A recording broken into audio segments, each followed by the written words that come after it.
Welcome to our first video that you have. This one will be a little bit longer than the others just because there's a couple things we need to do and it's our first video, so it's going to go slower, but it should not be longer than 15 minutes. So you need your composition book. You also need the note sheets that I gave you in class.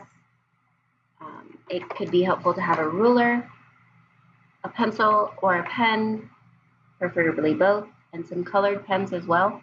You don't need the colored pens, but make sure you have all those. If you don't, go take a second and gather all of those things. So in your notebook, we should have already numbered some of the pages. This first page is just your information. We're going to write some passwords in here too. The second page is where I want us to start our table of contents. So what we're going to do, you're going to draw a straight line across on the second line down in your notebook. You're going to draw a line down on the red line to the left, and then another one on the red line to the right. If for whatever reason you don't have these red lines in your book, that's fine. You just need a little bit of space on the left and right sides. At the top, we're going to put table of contents.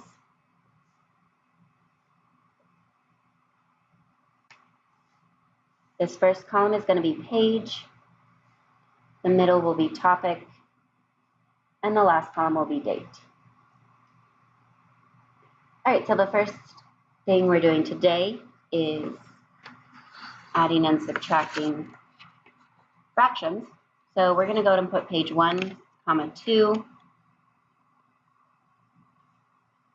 add and subtract fractions.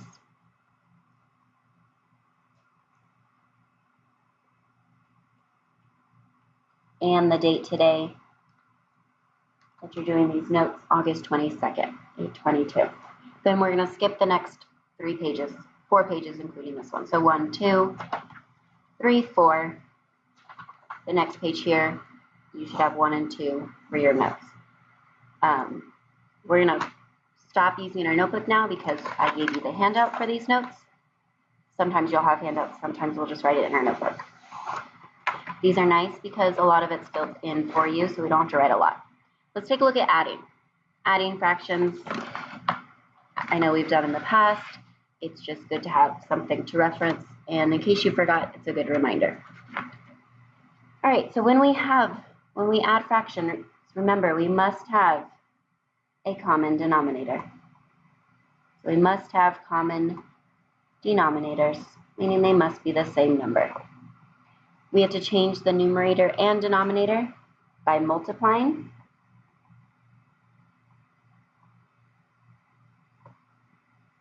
By the same number top and bottom, if you want to add that in, or numerator and denominator would be better vocabulary words to use there.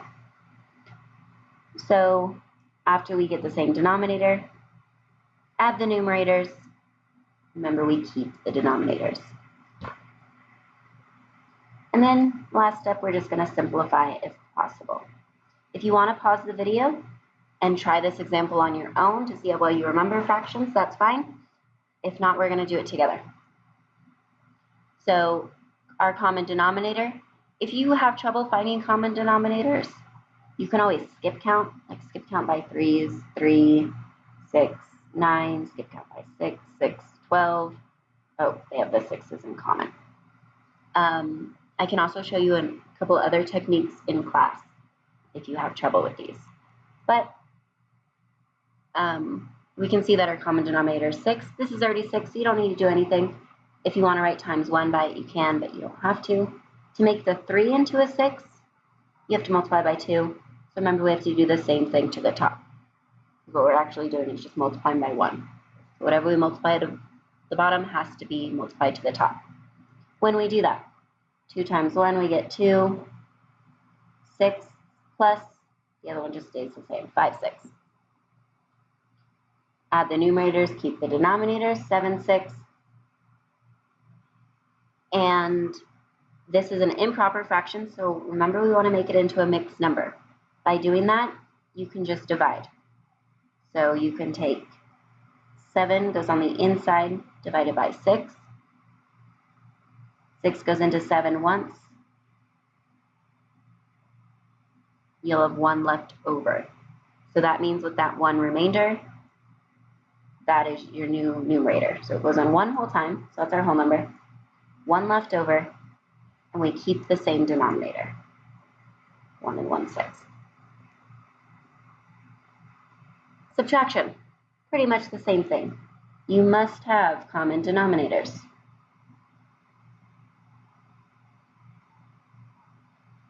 Change the numerator and denominator always by multiplying by the same number. Again, you multiply the numerator and denominator. That just stands for numerator and denominator. And then once you find your common denominators, subtract the numerators and keep denominators the same. Just like before, simplify if possible. So again, you can try this one on your own. If you're not sure what this is, you can skip count again. So 3, 6, 9, 12, 8, 16, 24 until you find a common number. You can also, since these are both relatively small numbers, just multiply them. 8 times 3 is 24, so that's our common denominator, 24. So I'm going to put that common denominator is 24, so we have to make both the denominators 24. We're going to have to multiply by 3 by the 8 to make it 24, so 3 top and bottom, and then the 8 on the other side, top and bottom. So once we multiply, 8 times 2, 16, 8 times 3, 24, minus 3 times 3 is 9, 8 times 3, 24, and then just subtract.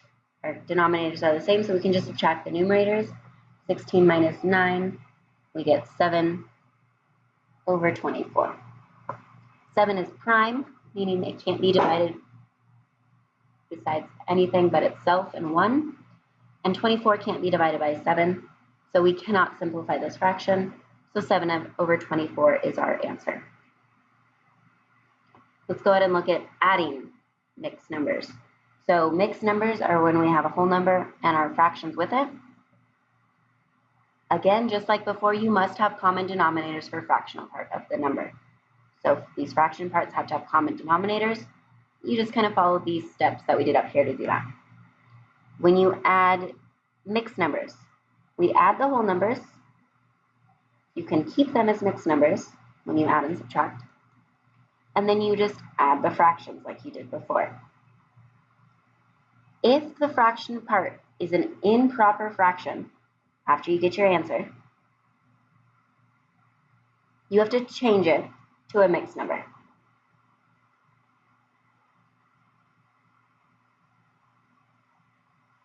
And then add to the whole number that's already there. Then you want to simplify. You'll see what that means in this example right here. So when we do this example, again, you can skip count if you want to right away. You don't want to go through trying to think of what it is. You can do 9 times 6 to get 54. But if you skip count, so if we go by 9s, 9, 18, and then 6s, skip counting by our denominators, 6, 12, 18, you'll see 18 is a smaller common denominator, and that'll just help with simplifying. So then multiply these fractions to get 18. 6 times 3 will give us 18, so times 3 on the top of that fraction. 9 times 2 will give us 18, so times 2 on the top. And then we're just going to rewrite these. 3 and 4 times 2 is 8, and 18, plus 1, 5 times 3 is 15, over 18. And then add. Again, if you want to stop this and try to do this on your own, you are welcome to do that before we go over it. All right, so first we just want to add the whole numbers. So 3 plus 1 gives us 4, just the larger whole numbers. And then add the fractions like we did up there. So just add the numerators. 15 plus 8 will give us 23 over 18. Now remember, an improper fraction is when the numerator is larger than the denominator. So that's the case here. So just like we did up in this example, we're going to divide. 18 only goes into 23 once. And then 1 times 18, we subtract. What's going to happen is when we do 13 minus 8, we get 5. So there's 5 left over. So this fraction right here turns into, it went in 1 whole time, so 1 and then 5 left over, 5/18. But we also have this 4 that was already there. So this is where it says, after we change it to a mixed number, we just did that, then we have to add to the whole number. So this 4 that's already there, we have to add it to that 1. So it becomes 5 and 5/18. Again, 5 is prime, only can be divided by itself in 1, and 18 cannot be divided by 5, so we cannot simplify. All right, last one we're going to do together is this one here. 3 4/9 minus 1 5/6. So, have to have common denominators. Just like before, we're just going to subtract the whole numbers. Subtracting mixed numbers, can get a little bit more complicated.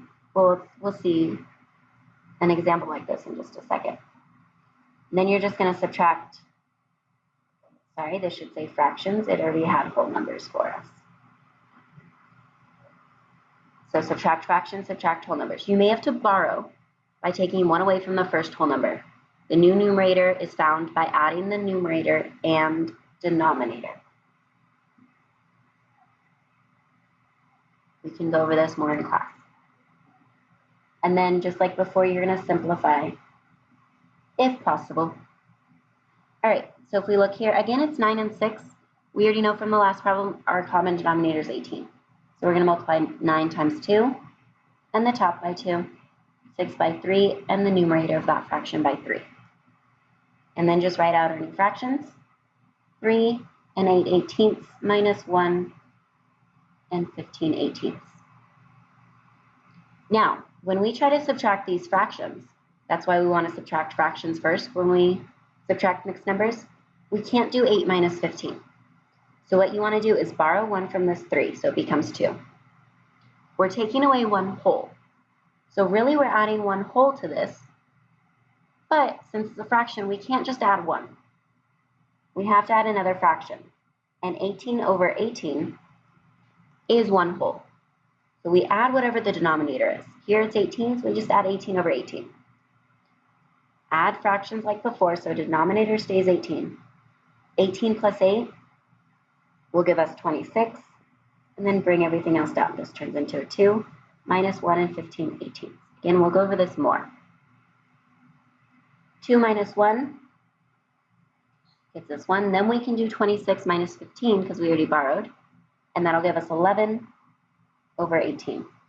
11's prime, can't be divided by anything, so we can't simplify it, so that is our answer. What you're going to do with this, we will do more problems and examples in class, but for now, you're going to fold this. So you're going to get 4 flaps that look like this. Just fold them over. And you will cut where the dotted lines are. So if you open it back up, you'll see the dotted lines. I folded mine poorly, but that's okay. Cut on those dotted lines just like I did. You're going to put glue on the back where it says add and subtract fractions and mixed numbers. And you're going to glue it in page 2. If you don't have glue, so it'll glue and just stand like this. If you don't have glue, that's okay. You can do it in class tomorrow. Just hold on to this. Make sure you take it to class so you can show me that you've done it. Thank you.